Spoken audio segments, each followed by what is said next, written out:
Today we're going to talk about least squared regression. Here's an example of a least squared regression, and here's some data that we're going to take a look at. I'm going to ask you to enter this into your L1 and your L2. Okay, let's go ahead and look at our least squares regression. I'd like to do a full-blown least squares regression here. I'm going to go and look at the data and confirm that, yeah, this is the data that I just had you put into your calculator. My X list is in L1, my Y list is in L2.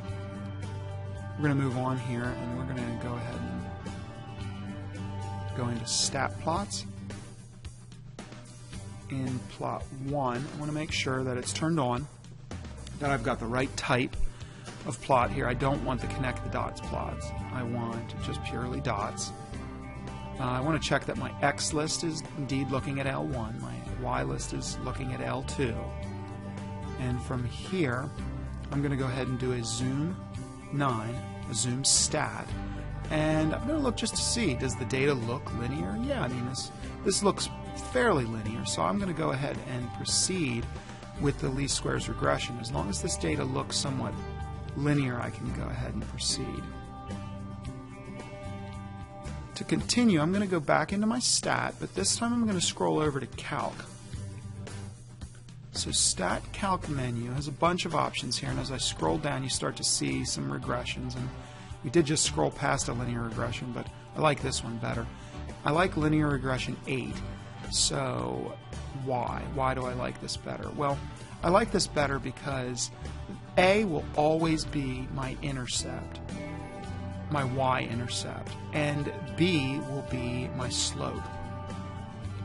If I were to continue on in mathematics and get into maybe a quadratic, I would have cx squared and then maybe even dx cubed. I could keep going, and A would always be my y-intercept.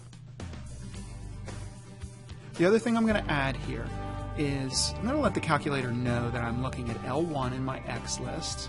So I'll do my X list, comma, my Y list, and then the calculator didn't actually need to do that, but the calculator is pretty much letting me do this automatically. But if I do have different lists, I have to specify it. The other neat thing here is I'm going to go ahead and take my a chance here to set the equation. I'm going to go into vars, scroll over to y vars.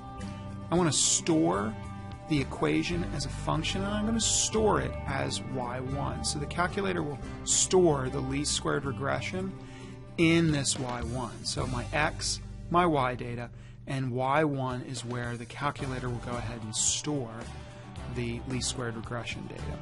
When I hit enter, well, up pops the least squares regression. There's the equation. The A term is my y-intercept,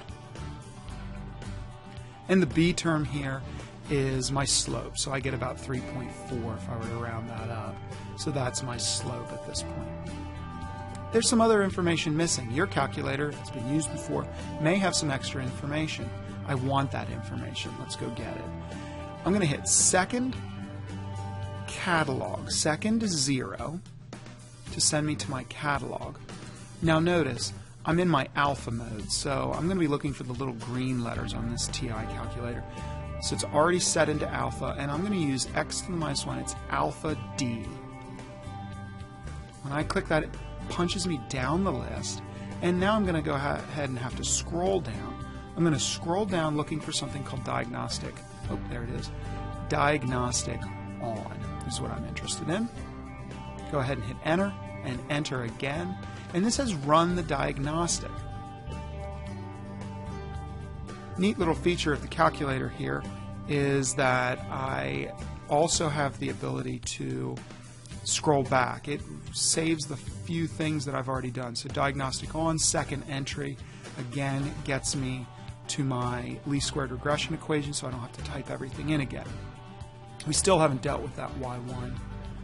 Alright, so here's my linear regression, and my extra data came up. Here is my correlation coefficient, 0.996, and my coefficient of determination, 0.991. We'll talk about what the coefficient of determination means later, but this gives me that additional information that I like. We still haven't discussed why we put the y1 there. Let's go ahead and look at that.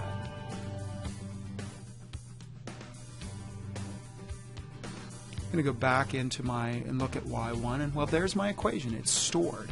It's been stored in there, and if I were to scroll over, you'd see the whole thing. But I'm going to do a zoom 9, and now look what's been done. The y equals allows me to graph the linear regression, the actual line of best fit. This is how we perform least squares regressions on the TI calculators.